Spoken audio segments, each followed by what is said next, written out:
सातारा जिल्ह्यातील करंडी गावात गेल्या 2 महिन्यांपासून दूषित पाण्याचा प्रश्न गंभीर बनला असून गावाच्या मुख्य पिण्याच्या पाण्याच्या विहिरीत 70 ते 80 किलो मृत मासे सडलेल्या अवस्थेत आढळल्याने ग्रामस्थांमध्ये तीव्र संताप उसळलेला आहे।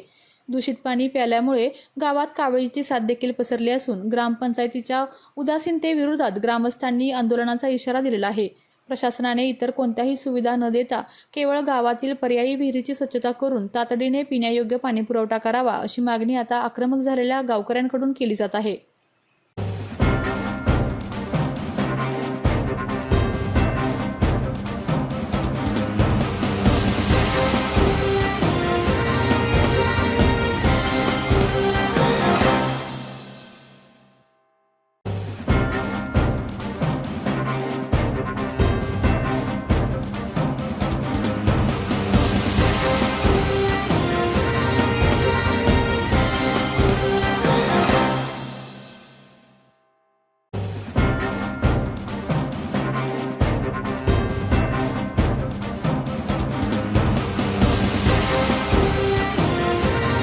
आपल्या तालुक्यातील जिल्ह्यातील बातम्या सर्वप्रथम पाहण्यासाठी आजच सातारा न्यूजला YouTube चॅनलवर सबस्क्राइब करा, लाईक करा, शेअर करा आणि बेल आयकॉन प्रेस करायला विसरू नका।